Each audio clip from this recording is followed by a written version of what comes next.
Chegado o momento de iniciarmos a nossa reunião dessa noite. Pela graça do Senhor, nós temos esta oportunidade de mais uma vez estar aqui, reunidos em nome do Senhor Jesus, para cultuarmos o seu nome e também ouvirmos a mensagem preciosa da sua palavra. Então, convido a todos para nós iniciarmos essa reunião cantando o hino de número 55.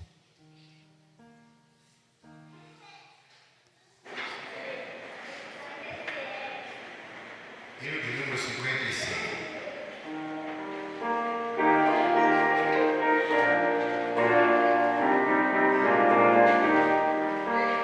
Conta-me a história de Cristo, se eu desejo saber todas as suas verdades, sem faltar uma sequer.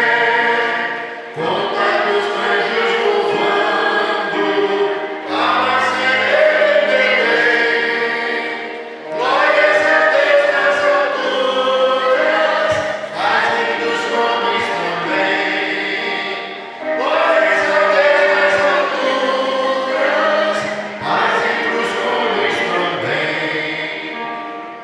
Conta dos dias de prova que ele passou em jejum, pelo demônio tentado, só sem amigo nenhum.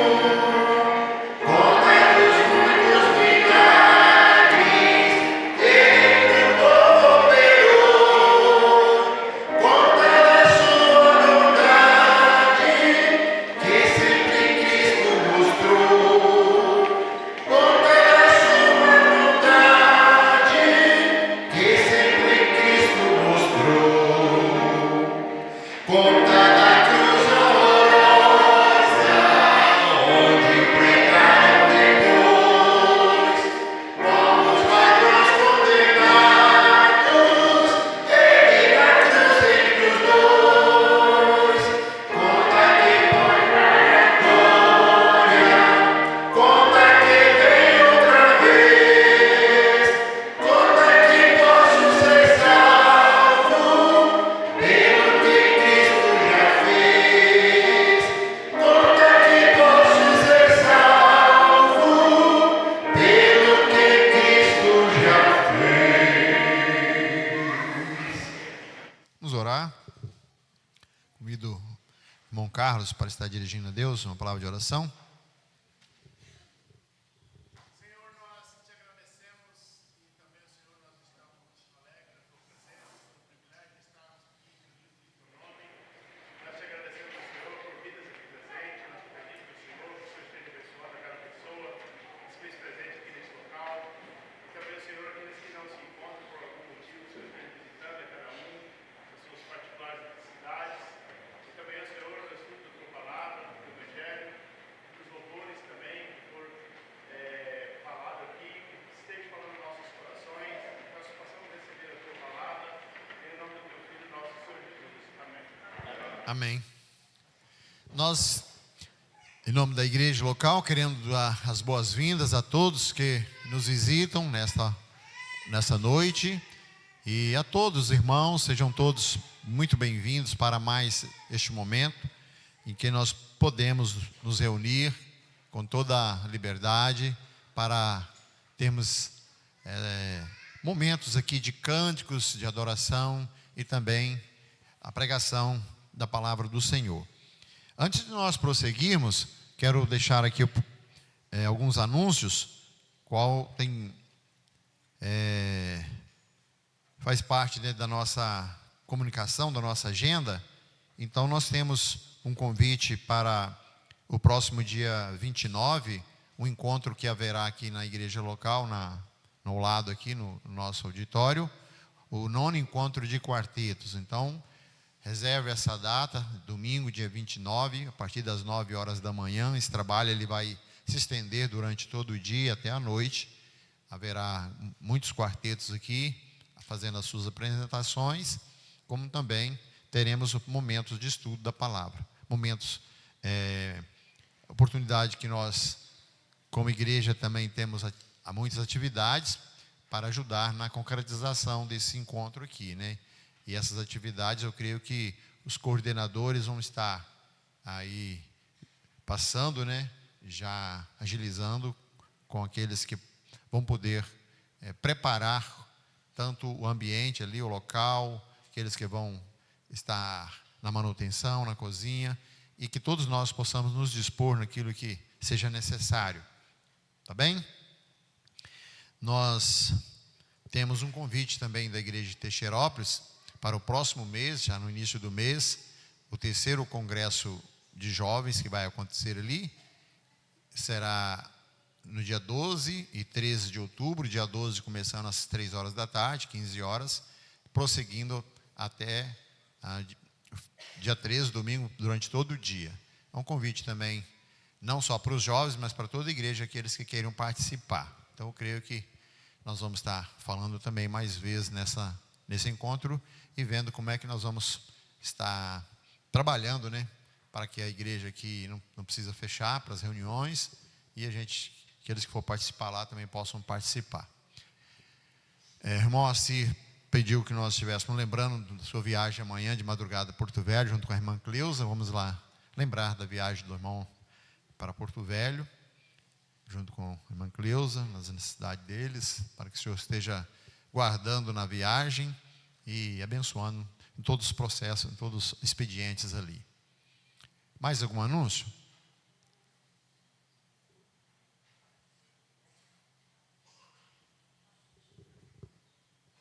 Quarta-feira próxima, nós vamos ter aqui a presença do irmão Jairo Pantoja. O irmão Jairo Pantoja, ele é um dos irmãos que já participou conosco aqui no ministério. A gente conhece, vale a pena todos também esforçar, independente, né, disso, né, a nossa reunião de oração, mas com mais essa motivação para estarmos aqui. O irmão, ele está indo para Ariquemes para atender o convite de Ariquemes no próximo final de semana ali, no aniversário da igreja, e ele fez questão de vir e tirar um tempo para passar aqui com esta localidade. Então, todos os irmãos, né, estão convidados a estar juntos aqui para podermos partilhar do ministério do nosso irmão Jairo nessa quarta-feira, tá bom? Não esqueçam, então, já passou lá no grupo da igreja, mas pode ser que alguns não visualizaram. Nós vamos passar novamente para que você faça um esforço para estar aqui e nós estarmos prestigiando a presença, o ministério do irmão.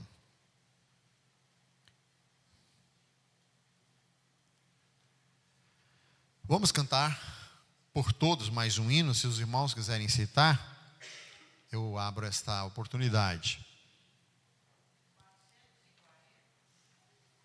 440. Depois nós vamos estar ouvindo coral feminino e o coral misto. Não sei se vai ser possível apresentar.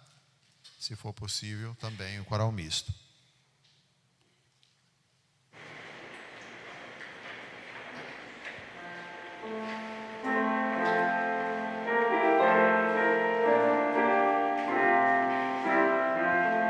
O meu pastor é meu Senhor, o eterno Jeová,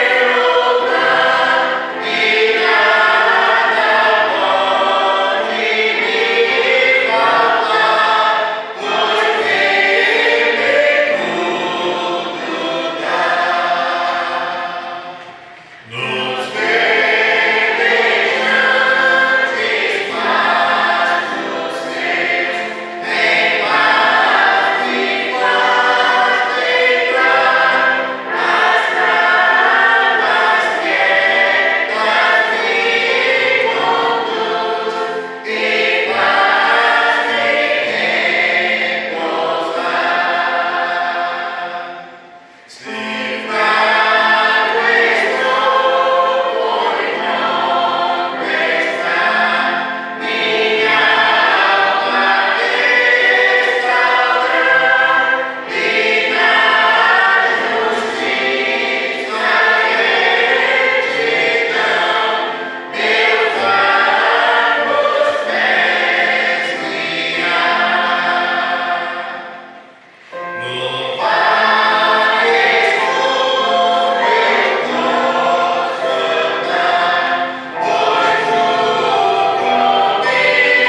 convidar as irmãs do coral feminino para estar fazendo uma apresentação.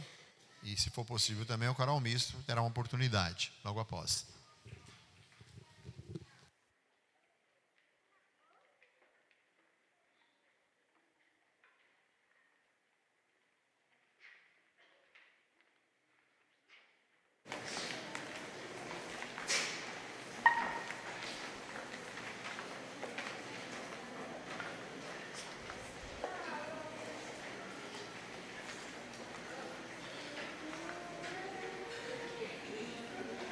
Lord.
vamos dar também oportunidade para o grupo de louvor, está fazendo as suas apresentações, e logo após ouviremos o quarteto Harmonia.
ó perfeita paz. Este país, quem governa é o Deus de amor, que um dia a vida entregou pelo pecador. Quero morar neste país e eternamente ser feliz. As ruas de ouro conhecer, do rio da vida, enfim beber das maravilhas que Deus fez. Pra sempre quero desfrutar, mas meu maior prazer será louvar a Deus. Neste país nenhum crime poderá existir, violência Cristo vai banir para sempre, enfim. Santa união, harmonia, paz celestial, a felicidade sem igual quero ter ali. Eu quero ver o meu Senhor e aos seus pés me lançar, ao ver as mãos do Salvador, as marcas do eterno amor. Quero com anjos conversar, outros remidos abraçar, mas meu maior prazer será louvar a Deus. O olho humano nunca viu, ouvido algum jamais ouviu, o coração não penetrou o que no céu Deus preparou. Oh, que prazer saber que lá serão reais os sonhos meus, saber que finalmente vou estar com Deus, saber que finalmente vou estar com Deus.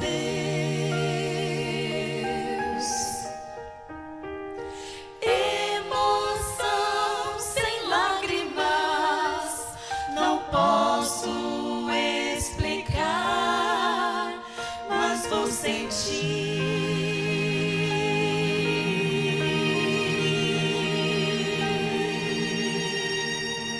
Amém. Amém.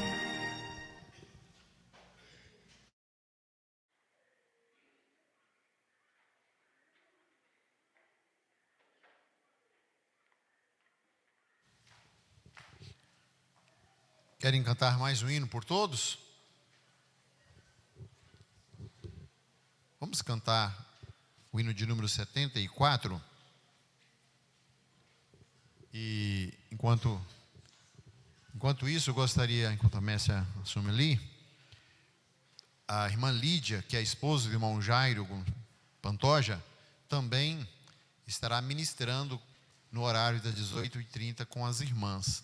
Então, também tem esta oportunidade as irmãs ouvirem o ministério da irmã Lídia na quarta-feira, no horário da reunião que as irmãs realizam às 18h30. Por isso, também, todas as irmãs, nesse horário de 18h30, estão convidadas e, na sequência, continuando na reunião de todos da igreja com o irmão Jairo.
pregação canta, está faltando um pouquinho de volume e de força, né?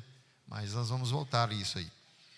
Irmãos, cantamos bastante e os hinos, com certeza, já têm falado aos nossos corações, porque têm sido mensagens cristocêntricas e nós não podemos deixar também de ouvir a palavra pregada. E hoje nós vamos ouvir o nosso irmão Wesley Moreto na pregação. Antes, nós vamos dar a oportunidade para as crianças que vão para a classe. Vira à frente, aqui, para nós orarmos. E aí, vou dar a oportunidade para elas saírem com os professores. Os pais vão ficar para ouvir a mensagem do irmão Wesley, que preparou com tanto carinho, no poder do Espírito Santo. E vocês vão ouvir e vão ser edificados. Ó Pai bendito, te agradecemos pelo momento precioso que passamos aqui, louvando o teu nome.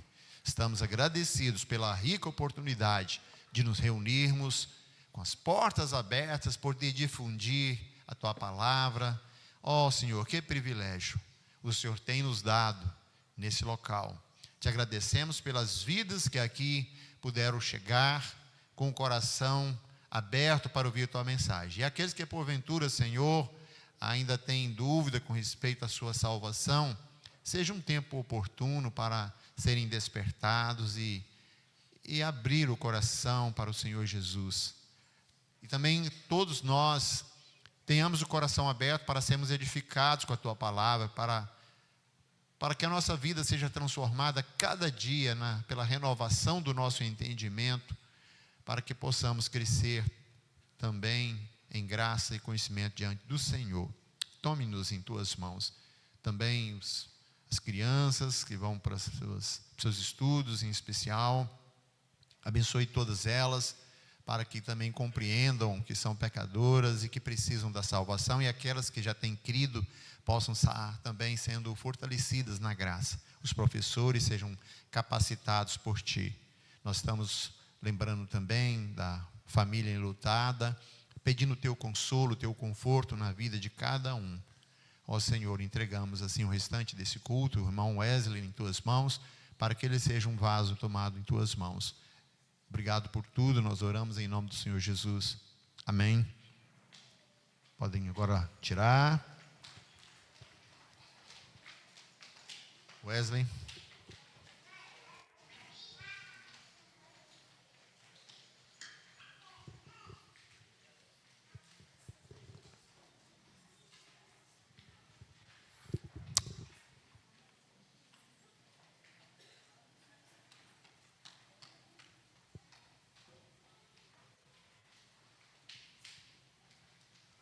Boa noite, irmãos, amigos, visitantes, aqueles que nos dão a alegria de estar conosco nessa noite. Para mim é um grande, rico privilégio reunir com todos vocês, cultuarmos a Deus, entoar os louvores e agora no momento também que faz parte do nosso culto, da pregação.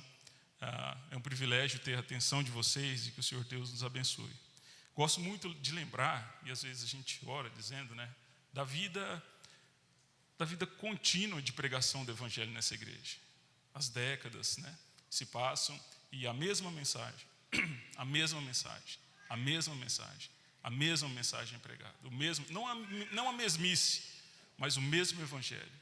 Que hoje seja mais uma vez assim, e enquanto a igreja existir, neste púlpito possa realmente existir a este Evangelho. Então me lembro de Paulo, em 1 Coríntios 15, 14, uma declaração bem a respeito disso. Ele diz: irmãos, quero lembrar-lhes que o Evangelho que lhes preguei, do qual vocês receberam, no qual vocês estão firmes, por meio deste Evangelho, vocês são salvos, desde que se apeguem firmemente à palavra que lhes preguei. Caso contrário, vocês terão crido em vão. Por isso, o que primeiramente lhes transmiti foi o que recebi, que Cristo morreu pelos nossos pecados, segundo as Escrituras, e que foi sepultado e ressuscitou ao terceiro dia, segundo as Escrituras. Somente na sabedoria das Escrituras, a gente pode encontrar tanta informação assim num pequeno trecho. A genialidade desse texto, esses 4 versículos, resume tanta coisa em apenas 4 versículos. O maior evento da humanidade, o maior evento de toda a história, registrado aqui. E hoje nós vamos usar como base, vamos voltar ao início, vamos a Gênesis capítulo 3.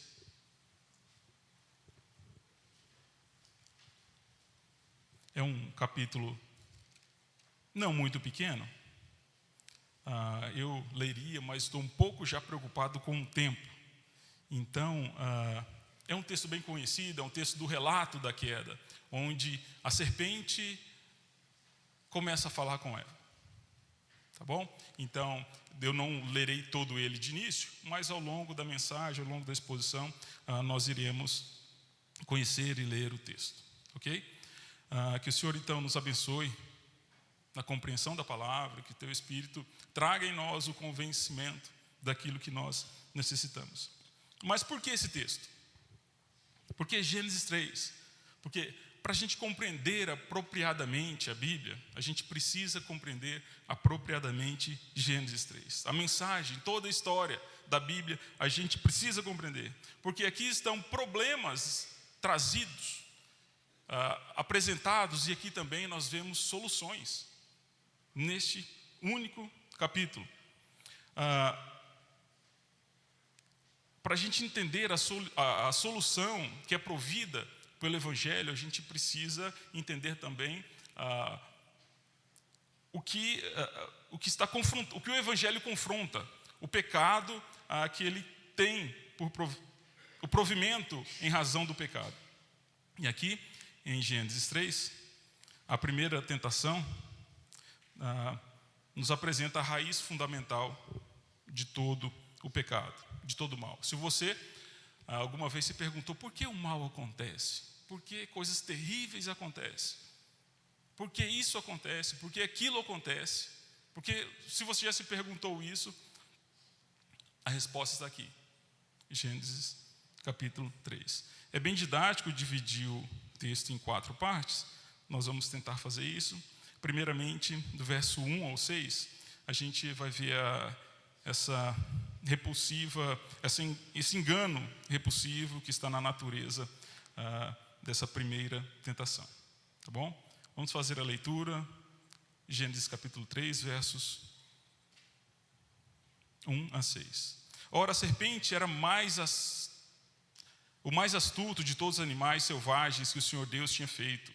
E ela perguntou à mulher: foi isso mesmo que o Senhor Deus disse? Não comam de nenhum fruto da árvore do jardim? Respondeu a mulher à serpente: podemos comer do fruto das árvores do jardim. Mas Deus disse: não comam do fruto da árvore que está no meio do jardim, nem toquem nele. Do contrário, vocês morrerão. Disse a serpente à mulher: certamente não morrerão. Deus sabe que no dia em que dele comerem, seus olhos se abrirão e vocês serão conhecedores do bem e do mal. Quando a mulher viu que a árvore parecia agradável ao paladar e atraente aos olhos, e além disso desejável para dela se obter discernimento, tomou do fruto, comeu e deu também ao seu marido, que comeu também. Nessa primeira parte, no primeiro versículo, nós temos aí, nós somos, né? Nós estávamos ali em Adão e Eva. Então eles são apresentados aqui à serpente. A serpente deve ser entendida aqui como, independe se ela é entendida aqui como alguns discutem, aqui ela é a representação de Satanás, ou ela é a encarnação de Satanás. Para nós pouca diferença faz. Como representação ou encarnação de Satanás na serpente, para nós é suficiente saber que Apocalipse 12 diz que Satanás estava aqui na serpente, confrontando esses seres humanos. Então, o primeiro versículo nos fala de algo importante sobre a serpente. Primeiramente, que a serpente, ela é um ser criado. O Senhor tinha feito um animal, uma criação, algo criado por Deus. Em outras palavras, a serpente não é um Deus paralelo, não tem uma subsistência eterna, não é um ser, não é um Deus mau. A Bíblia nos apresenta a realidade de que existe só um Deus, apenas um Deus. O próprio Satanás, a própria serpente, é um ser criado. E um outro detalhe que nós encontramos ainda nesse segundo texto, que esse ser criado, ele é astuto, sagaz. E esse ser, ele aproxima-se de Eva com uma pergunta, no versículo 1, aí na segunda parte. Ela perguntou à mulher: foi isso mesmo que Deus disse? Não coma de nenhum fruto da árvore do jardim?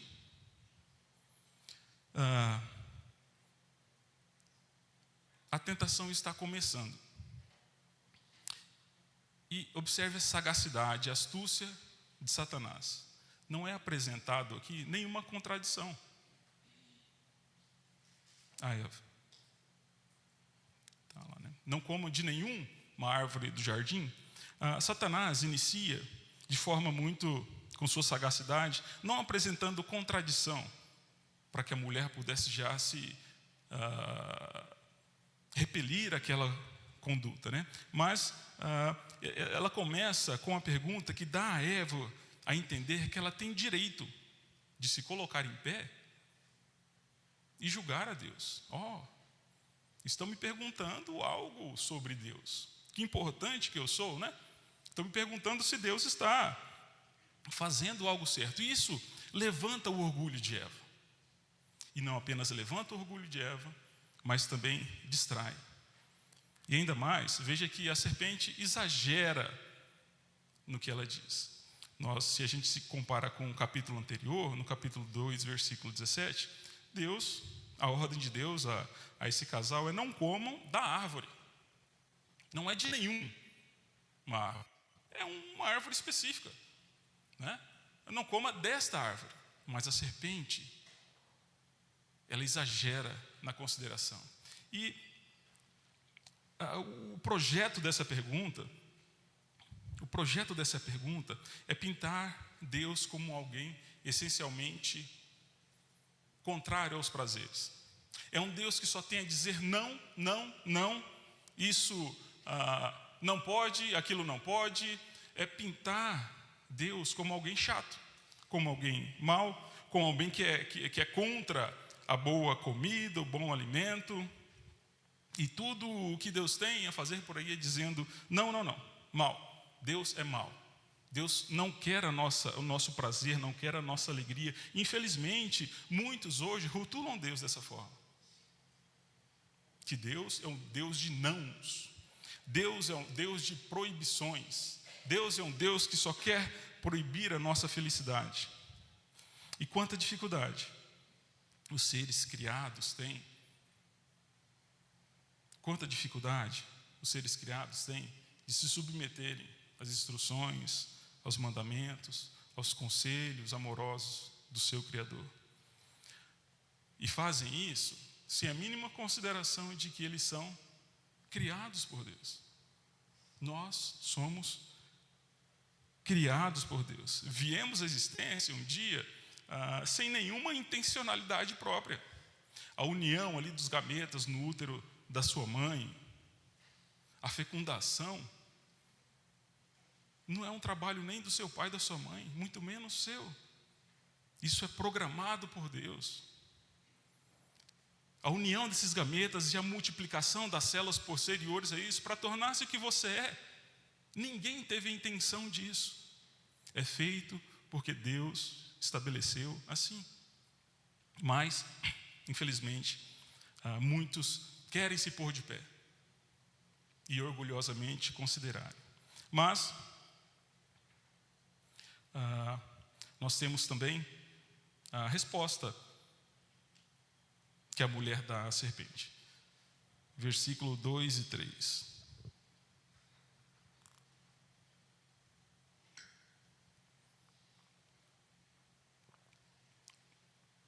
E a resposta inicialmente é uma resposta sábia, né? Respondeu a mulher à serpente: podemos comer do fruto das árvores dos jardins, das árvores do jardim. Mas Deus disse: não comam do fruto que está no meio do jardim. E aqui Eva também escorrega. E nem toquem nele. Veja que Eva também exagera na sua consideração sobre o que Deus havia dito. E a ideia de que Deus proíbe muitas coisas começa também a tomar conta da mente de Eva. Mas, para a gente enxergar bem o quanto Eva errou, a gente precisa refletir e se perguntar o que Eva deveria ter respondido à serpente. Serpente, você está louca, serpente? Como você pode imaginar que Deus não sabe o que está fazendo, proibindo-nos de comer desse fruto? Deus nos criou, Deus me casou com um homem maravilhoso, e esse homem me acha bonita, né? Nós estamos aqui no jardim, nós estamos no Éden. Observe isso. O próprio Deus anda conosco ao entardecer. Ele nos fez a sua imagem e semelhança. Serpente, você está doida. Escute bem. Se Deus disse que não devemos fazer isso, sabe por que é? É para o nosso bem. Certamente, se Ele nos deu um conselho, certamente é para o nosso bem. E se isso tivesse acontecido, toda a história bíblica teria sido diferente. Mas, diferente disso, o que aconteceu é que Eva começou a contemplar a possibilidade de Deus ter errado. E observe a esperteza desse ser, e desse ser que nos rodeia, desse ser que está a nos observar. E agora, a gente sabe pouco sobre Satanás, né? A gente sabe pouco porque a Bíblia não nos apresenta muito e a gente não precisa saber muito. Mas, no pouco que nós sabemos, a gente observa a astúcia, a sagacidade desse ser que nos rodeia, né? E agora, com experiência aí de pelo menos mais 6.000 anos após a queda, Satanás agora, encorajado também pelo exagero de Eva, ele levanta a sua primeira contradição. Versículo 4. Disse a serpente à mulher: certamente não. O que Deus havia dito? Se comerem, vocês morrerão. Verso 4. Disse a serpente à mulher: certamente não morrerão.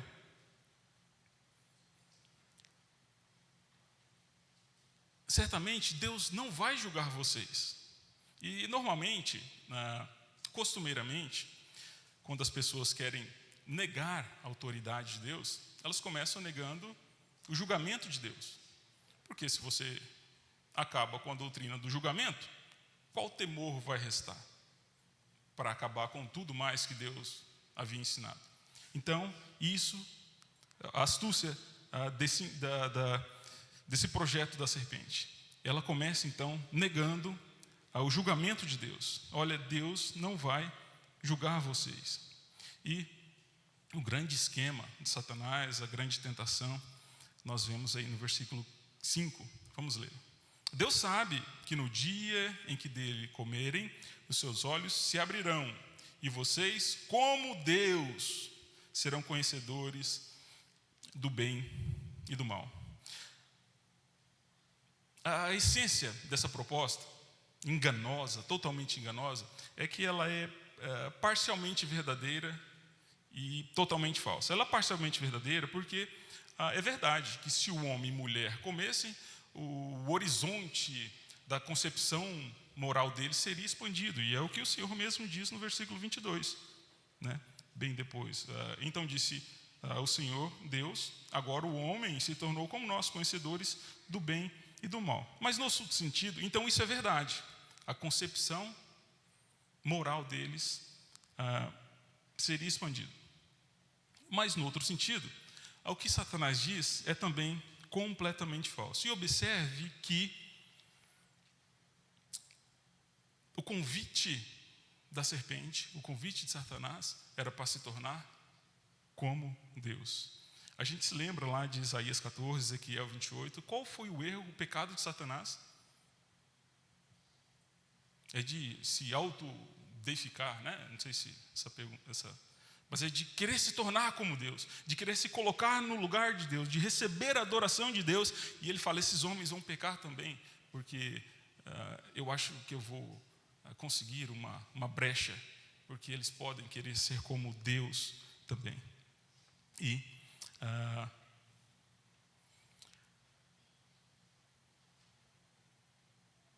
essa questão de ser conhecedor do bem e do mal precisa ser explicado, porque a gente encontra por aí dizeres de que se Deus, como Deus conhecedores do bem e do mal, Deus por um acaso tenha um caminho pelo mal, um passo no mal. Então isso precisa ser bem explicado. Veja bem, então eu pensei, né, como explicar isso. A minha mãe tem câncer, como alguns irmãos aqui são pacientes, né, pacientes do tratamento de câncer. Quando nós recebemos a notícia, a gente ficou muito assustado, eu um pouco mais, ela já estava um pouco esperando essa notícia. E a gente fica assustado, a gente tem uns 2 segundos ali, pela nossa humanidade, de permissão de se assustar e de se apavorar, até que a confiança no Senhor precisa vir, mas graças a Deus e pela misericórdia de Deus, ela ainda está viva hoje. Então, ela conhece o câncer. E esses pacientes com câncer, eles são tratados por especialistas, né, da área de oncologia, são médicos experts e que conhecem também o câncer. E qual a diferença disso? Qual a diferença? A diferença é de que a minha mãe conhece o câncer por alguém que está vivendo o câncer, por alguém que se adentrou, que a doença desenvolveu em si.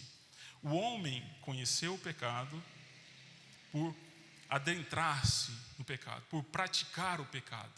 Deus conhece o pecado porque Deus conhece tudo de todas as coisas. Deus conhece o mal sem ser mal em sua essência, sem ser moralmente mal, simplesmente porque ele tem todo o conhecimento. O homem conheceu o mal por praticar, por se enveredar no pecado. E existe ainda aqui uma noção mais profunda, um segundo aspecto deste conhecer o bem e o mal.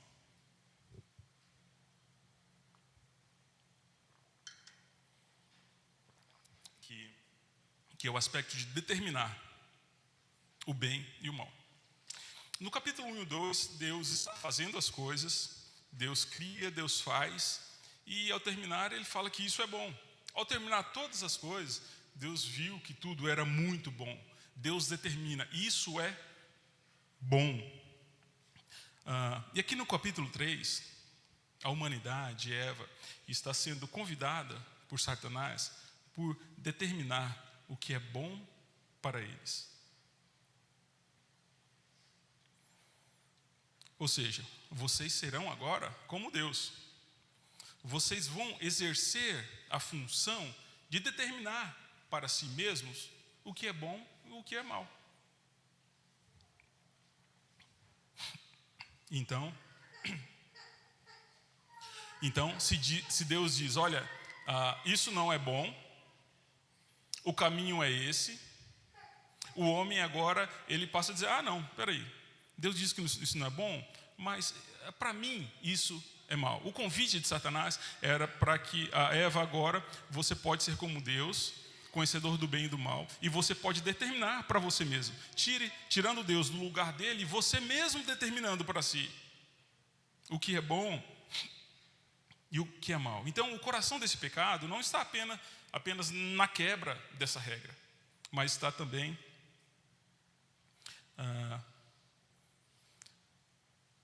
em dispensar, né, aquilo que Deus determinou para os homens, o que seria correto.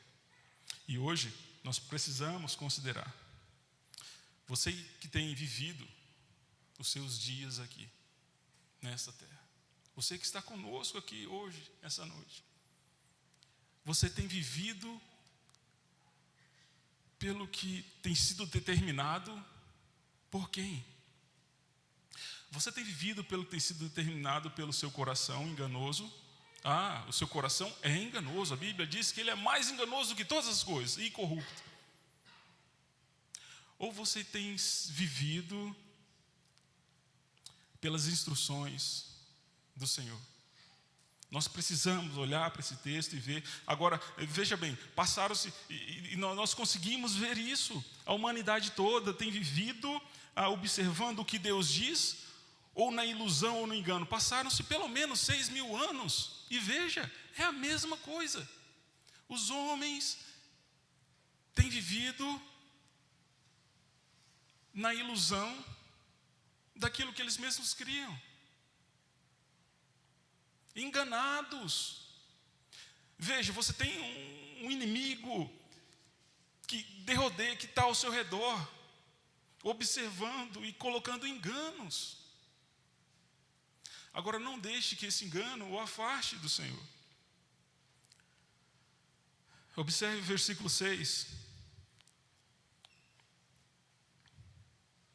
Quando a mulher viu, aquela árvore já estava ali muito tempo já, né? A gente não sabe os dias que viveram ali, mas a mulher já sabia daquela árvore, sabia que ela estava ali, não podia tocar, mas a mulher agora tem uma visão diferente.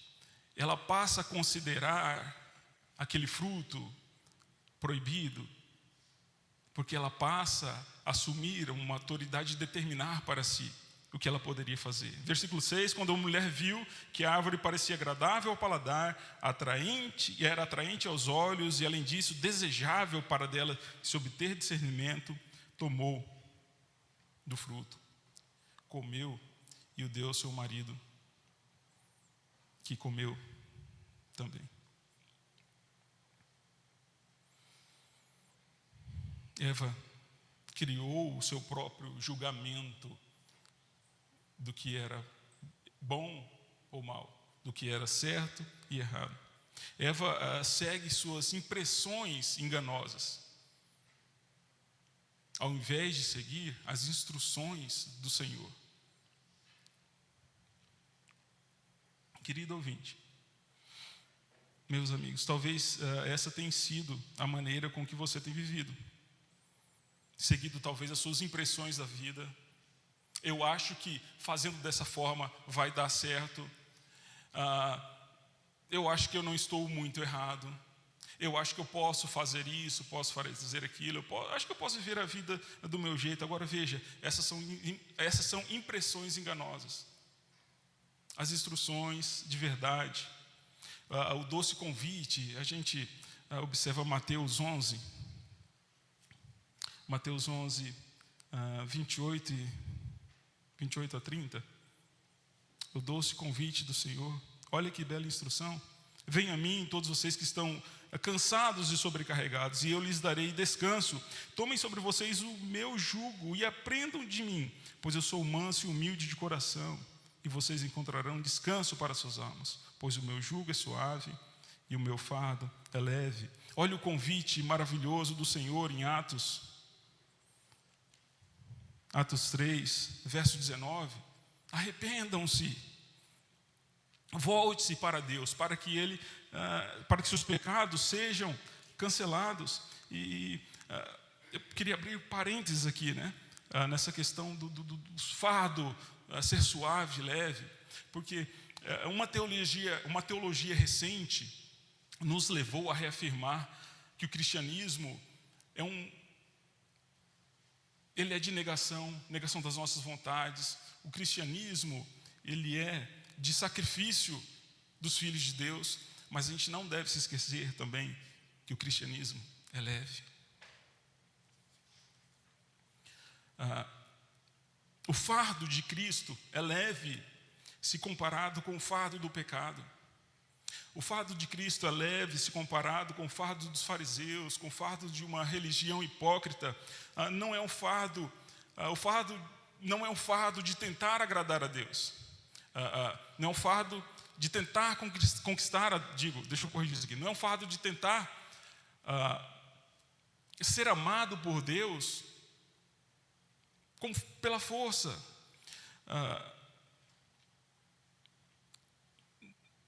Não é um fardo de tentar convencer a Deus a nos amar pela hipocrisia.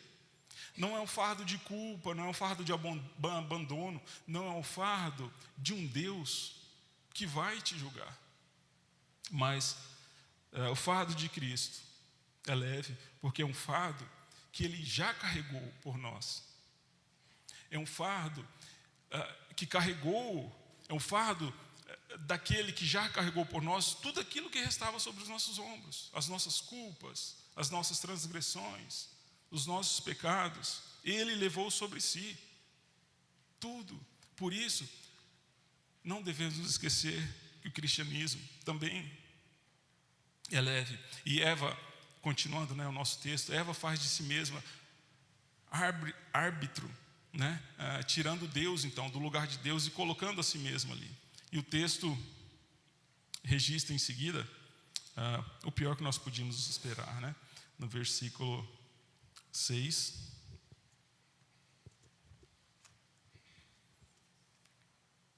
Que ambos, tomaram e comeram do fruto. E é dito que essas duas palavras, tomar e comer, elas foram também usadas e tomadas por nosso Senhor Jesus para que pudesse haver salvação. E a referência, é claro, é a ceia do Senhor. As consequências iniciais, a segunda parte seria as consequências iniciais, frutos dessa primeira tentação. Então, nós podemos ler os versos 7.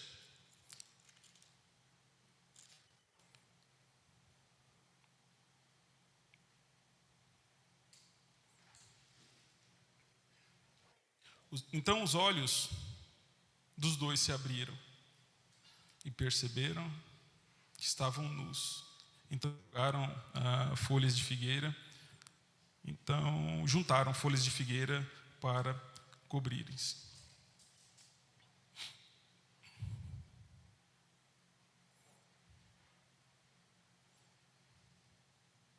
E uma percepção que nós temos ainda anterior a isso, do pecado, é a reversão da criação, do que Deus havia estabelecido na criação. Nós sabemos que Deus fez o homem, do homem a mulher foi feita, e ambos, como ordem de Deus, deveriam reinar sobre o que havia sido criado. Mas o que nós temos na queda é uma reversão completa disso. O ser criado engana a mulher, e a mulher dá ao homem, que encontramos aqui no versículo 6. E às vezes a gente se pergunta, mas onde estava Adão? Aonde o homem estava? Porque ele poderia ter impedido. Essa semana lá em casa a gente debateu bastante isso, Eu peguei um texto de Tiago lá, que diz que a mulher é que foi enganada e não o homem. Mandei no WhatsApp da Wad. E então ela jogava de lá e eu daqui. Mas a gente se pergunta, e o homem onde estava? Adão, que ele poderia ter impedido isso? Será que ele não poderia ter lembrado a mulher? Adão, onde você estava? E na verdade a gente lê o texto e a gente percebe que Adão estava ali. Inclusive a NVT traduz assim, a NVI traz aqui na nota de rodapé, o comeu e estava com ela. A NVT já traz no texto mesmo da tradução que Adão estava ali. Tem uma versão fácil de ler que ela diz exatamente assim. Se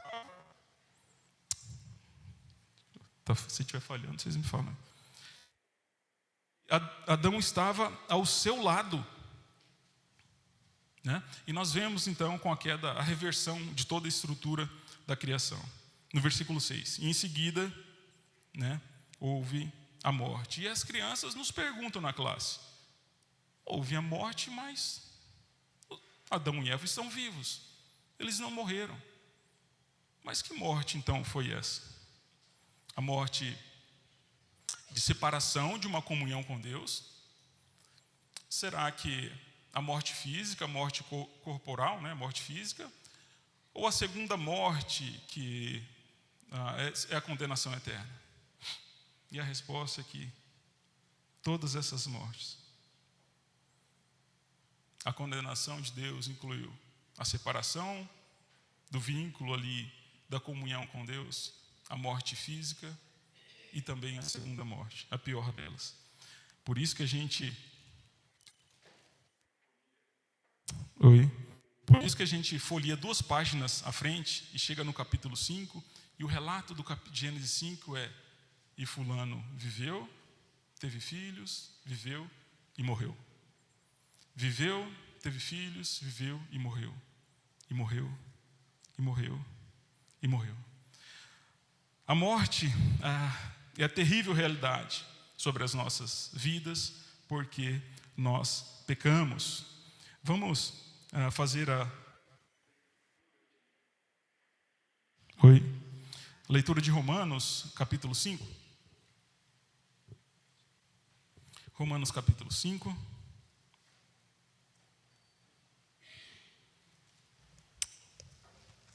Obrigado.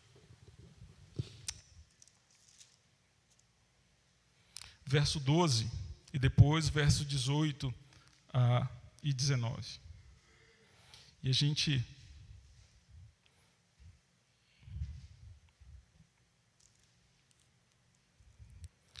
está escrito assim: portanto, da mesma forma como o pecado entrou no mundo por um homem, e pelo pecado a morte, assim também a morte veio a todos os homens, porque todos pecaram.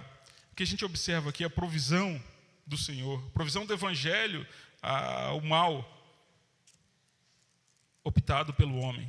Verso 18 e 19, consequentemente, assim como uma só transgressão resultou na condenação de todos os homens, assim também um só ato de justiça resultou na justificação que traz à vida a todos os homens. Logo, assim como por meio da desobediência de um só homem, muitos foram feitos pecadores, assim também por meio da obediência de um único homem, muitos serão feitos justos. Essa é a provisão de Deus, do Criador, de Jesus, ao problema do pecado.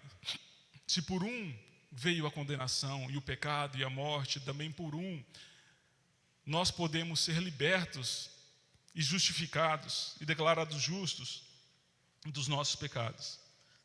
E a terceira parte, nós podemos observar como consequência, e vamos andar um pouquinho mais rápido, né? Como consequência desse pecado, a gente observa no versículo 7. Os olhos dele se abriram, Gênesis 3, verso 7. Os olhos dos dois se abriram e perceberam que estavam nus e juntaram folhas de figueira para cobrir-se. Num certo nível e no certo sentido, o que Satanás disse se manteve, né? Os olhos deles se abriram, se tornaram conhecedores do bem e do mal, mas infelizmente agora conhecendo o mal por dentro, por caminhar, por corromperem-se e por desobedecerem o que Deus havia estabelecido.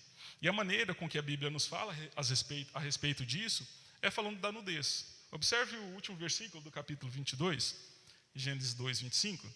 Diz: o homem e a mulher viviam nus e não sentiam vergonha. E agora, no versículo 7, a nudez traz a vergonha. A nudez aqui é apenas uma maneira de nos mostrar essa questão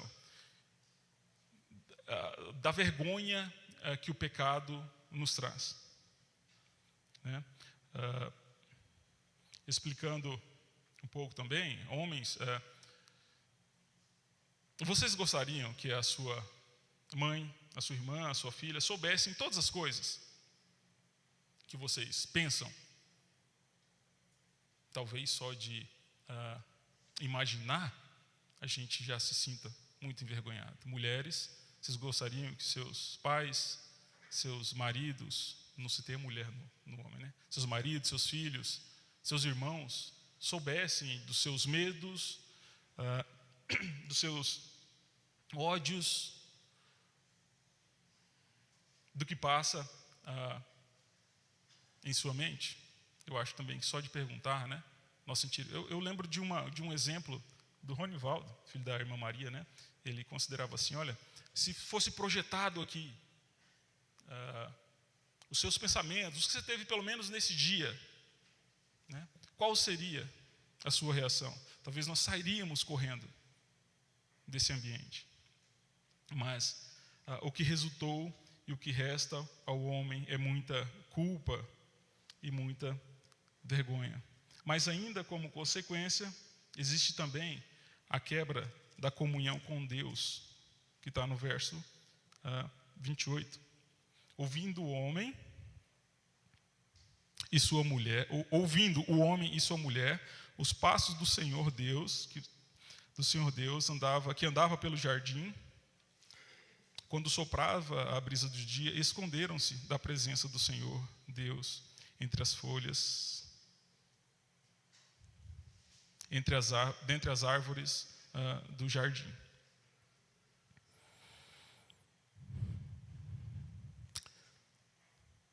A realidade da árvore aqui no jardim, dessa árvore que era proibida para que se comesse, representava basicamente duas coisas. Deus estabeleceu a árvore ali e proibiu que os homens comessem. E essa era uma forma dos homens viverem e de afirmarem que amavam a Deus, não comendo do fruto. Que estavam confiantes no que Deus havia decretado. Que eles queriam estar ali, que eles estavam ali com Deus porque eles queriam estar. E de outra forma, a árvore também representava uma cláusula de saída. Uma forma do homem não estar mais com Deus. E esses homens não conseguem, né, por si próprios, manterem-se juntos de Deus. E isso explica, então, o trabalho de Jesus em nosso favor. O trabalho de Jesus na cruz para nos salvar e para nos resgatar e para nos manter junto a eles. Então a gente observa no versículo 9, logo em seguida, diante da realidade do que vimos até agora, dos homens optando, dos homens não mais querendo se manter obedientes ao que Deus havia decretado, mas agora optando por uma saída do que Deus havia estabelecido. E nós lemos o versículo 9: mas o Senhor, Deus que andava pelo jardim, os homens escondidos, homem e mulher escondidos, mas o Senhor Deus chamou o homem, perguntando: onde está você? Onde está você? Que graça maravilhosa.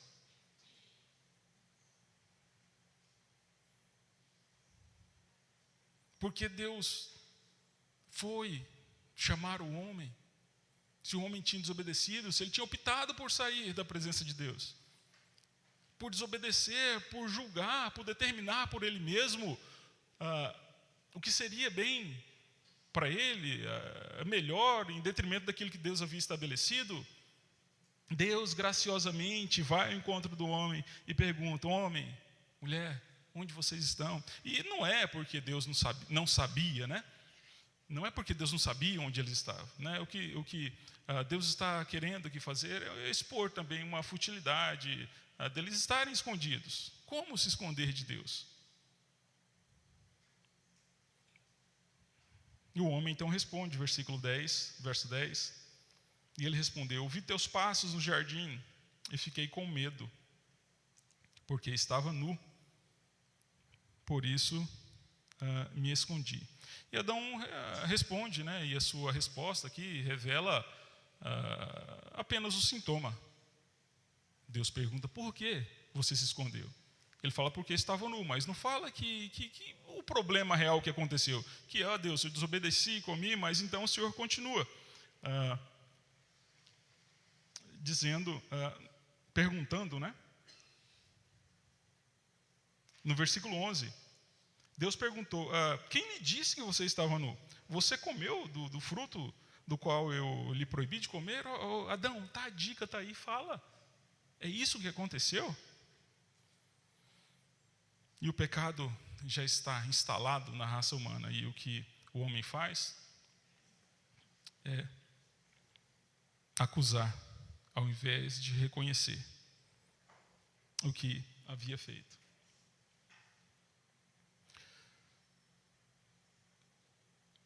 Meus irmãos, quanta dificuldade nós temos de reconhecer os nossos pecados. Somos excelentes em dar desculpas, né? E isso é desde pequeno, né? As crianças em casa dão um arranhão por ali, você chega e pergunta, foi fulano. Eu fiz porque fulano que me provocou primeiro.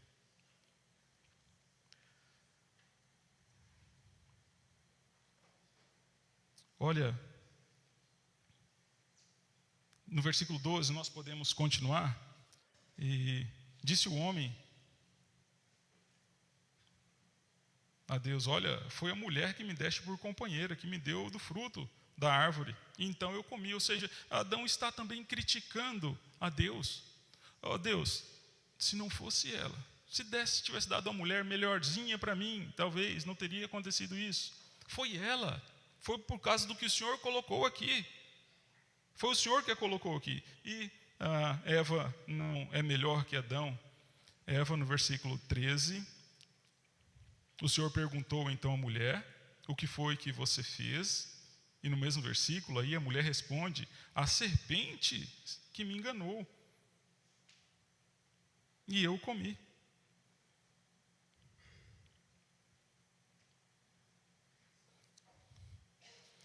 O problema, meus queridos, de não reconhecermos o pecado, o problema de não reconhecermos o pecado, ou de diminuirmos o que o pecado na verdade é que ele nos leva a uma condenação eterna.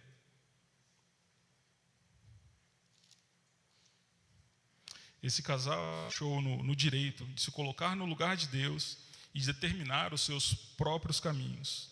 Homem e Eva estavam ali no Éden, e agora pecadores, essa natureza nós herdamos, e agora tudo que nós fazemos, a parte da graça de Deus, é também pecar.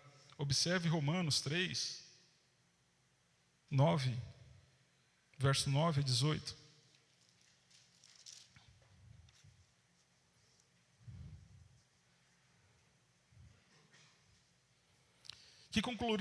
O que concluiremos então? Disse, tio, você que tem a voz alta, leia para mim, de ganhar tempo, eu bebo uma água. Dá para ler aí? Que se conclui? Temos nós alguma vantagem? Não, de forma nenhuma. Pois já temos demonstrado que todos, tanto judeus como gregos, estão debaixo do pecado. Como está escrito, não há justo, nenhum sequer. Não há quem entenda, não há quem busque a Deus. Todos se desviaram e juntamente se tornaram inúteis. Não há quem faça o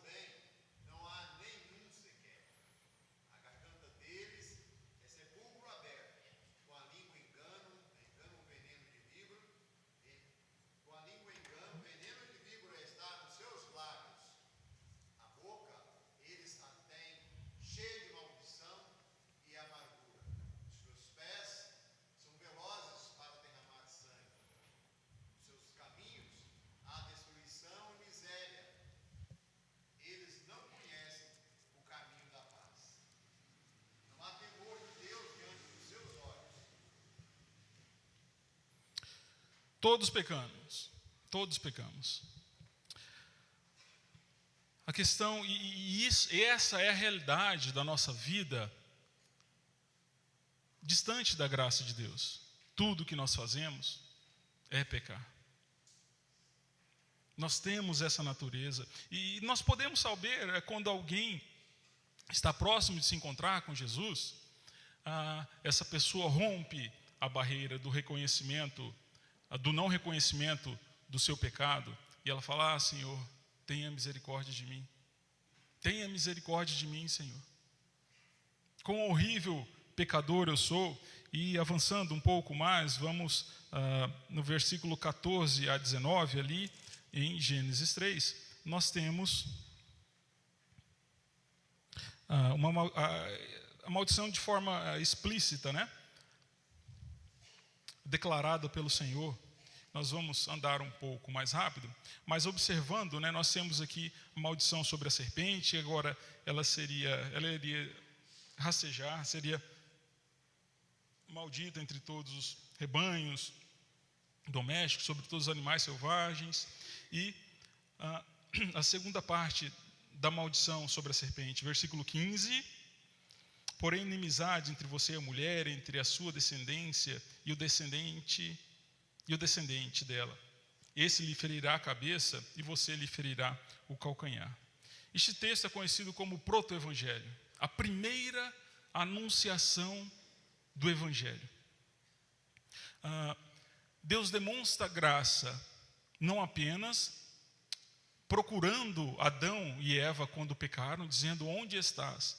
Mas ele demonstra graça também agora aqui, nessa promessa maravilhosa, espetacular. Olha, o descendente da mulher virá e esmagará a cabeça da serpente. Isso não significa apenas, essa inimizade não significa apenas que a mulher vai ter medo de cobra, né? Mas que, até porque está atrelada à sua descendência. E se a gente pôde, talvez, eu me lembrei do filme Paixão de Cristo, talvez, todos não, mas muitos aqui assistiram, nas cenas iniciais ali do filme, Jesus está orando no jardim de Getsêmani, né? E uma serpente começa a subir nele, então ele se levanta vagarosamente e esmaga a cabeça da serpente. Você, quando assistiu o filme, você se lembrou desse versículo? Você se lembrou dele? O cinematógrafo, né? Ele está se valendo ali de uma liberdade poética para trazer esse versículo de Gênesis para o filme e para nos mostrar: olha, esse que haveria de esmagar a cabeça é o Senhor Jesus. A gente avança um pouco mais e a gente vê também a maldição no capítulo 16, né? Sobre Eva, e vai se multiplicar grandemente o sofrimento na gravidez. Eu sou bem prova disso, né? A Watia optou por dos 4 partos, 3 parto normal, e é algo impressionante, nos deixa chocado. E também a segunda parte aqui, sobre o que está sendo declarado por Deus a Eva, que tem sido debatido amplamente ao longo da história da igreja, é que o seguinte: o seu desejo será para o seu marido e ele o dominará. Muito, muito discutido, muito debatido. Mas não nos interessam os debates, eu vou só falar a verdade. Tá bom, né? Mas muito bem. Talvez os primeiros leitores, quando leram aqui, eles tiveram dificuldade de entender o texto, mas eles foram avançando um pouco mais e chegaram no capítulo 4, no versículo 7, e aí, em todo o Pentateuco, os verbos aqui, os estudiosos do grego, ele fala em todo o Pentateuco, as palavras que se repetem aqui são as mesmas que estão aqui no 4, verso 7. Está escrito assim, na Caim ali, né? Caim e o problema com seu irmão e o pecado, né? Se você, verso 7, se você fizer o bem, não será aceito, mas se não fizer o bem, saiba que o pecado ameaça a porta. Veja bem, as mesmas palavras lá. Ele deseja conquistá-lo, mas você deve dominá-lo. Ou seja, o desejo da mulher agora, a relação de ambos, não apenas a quebra da comunhão com Deus, mas a quebra da comunhão com os homens também. A relação familiar, homem e mulheres estão aqui agora rompidos. corrompidos também. O desejo da mulher vai ser controlar o marido, e o marido vai exercer uma força dominante sobre ela. Isso representa muitos relacionamentos hoje em dia. Por fim, a maldição sobre Adão, versículo 17.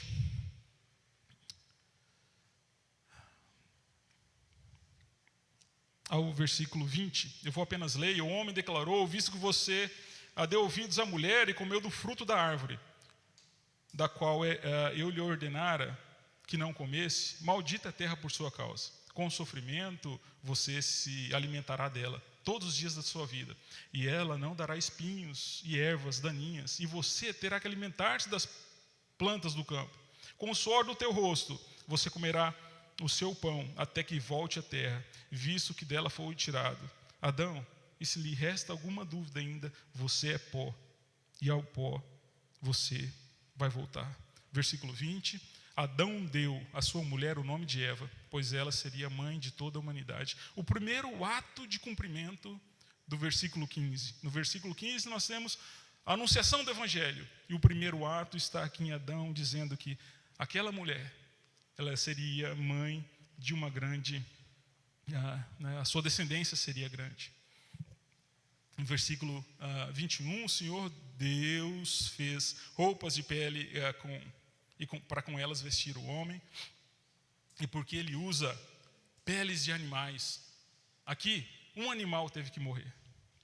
Isso é uma tipologia, né, de todo sacrifício, de toda ordem de sacrifício tida ali no Antigo Testamento, que nós bem conhecemos.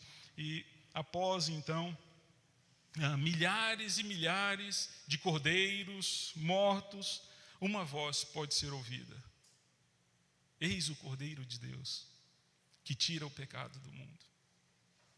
O próprio Cordeiro diz que ele é o único e suficiente sacrifício. E em casa a gente vai ler hoje Hebreus 9:10, para ficar bem firme isso aqui na nossa mente. E quando nós lemos em Isaías 53, o último versículo para a gente terminar, Isaías 53, verso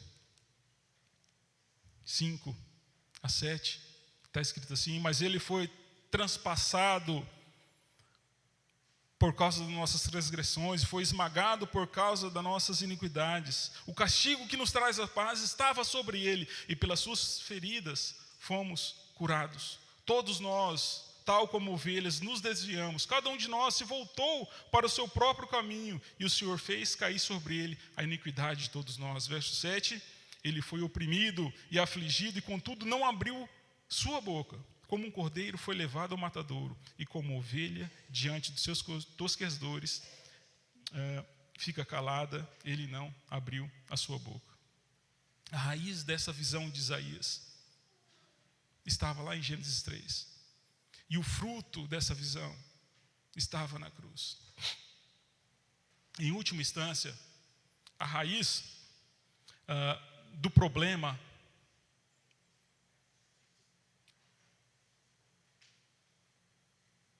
em última instância, Gênesis 3 começa a nos mostrar o problema em si, né, com o pecado, mas também nos traz a solução, demonstrando o Evangelho, demonstrando o Cristo que viria. E, querido ouvinte, nessa longa mensagem, eu devo, como igreja que anuncia o Evangelho, eu diria: olha, encare o pecado, mas não encare o pecado como menos grave do que ele realmente é. O pecado não é apenas uma fraqueza momentânea, mas o pecado nos distanciou de Deus. O pecado nos leva à condenação. E não deixe que isso se torne barreira entre você e Deus. Não existe nada que você precise consertar na sua vida para se chegar a Deus. Não existe nada para consertar para vir a Deus. Onde estás? Lembre-se do primeiro ato de graça do Senhor no jardim. Adão, Eva, onde estás? Não tem nada para consertar na sua vida. E Cristo lhe chama, Deus lhe chama. Homem que se distanciou de Deus, mulher que se distanciou de Deus, onde está? Venha Cristo, meu amigo. Ele morreu pelos nossos pecados, foi sepultado e ressurgiu. Quanto arrependimento aquele casal sentiu por seguir o engano. Quanto arrependimento aquele casal sentiu por abandonarem os conselhos e as instruções do Senhor. Talvez você tenha vivido distante, enganado, instruído por conselhos que não são os conselhos de Deus. Saiba, Cristo lhe chama. Onde está? Não conserte nada. Venha a Cristo. Ele endireitará a nossa vida. Amém. Gessetildes, com a palavra.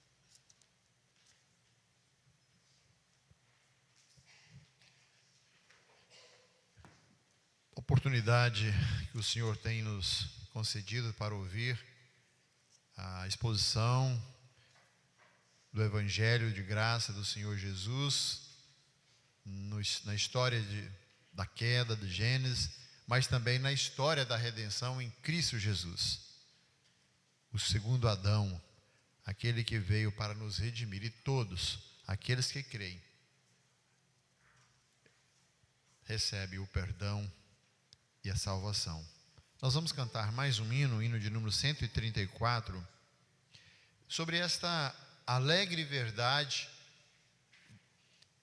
ouvindo a triste história da maldição do pecado, mas também temos a alegre verdade da graça e do perdão, que está à disposição daqueles que creem.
Podemos cantar pela obra que o Senhor fez.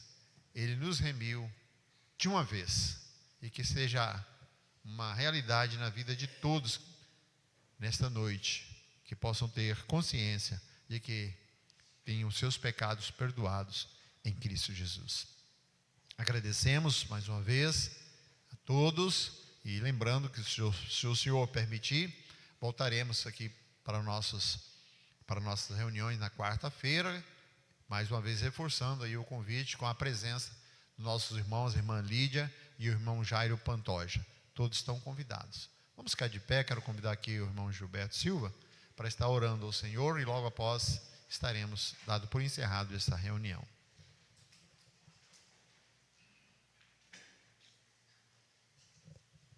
Oremos.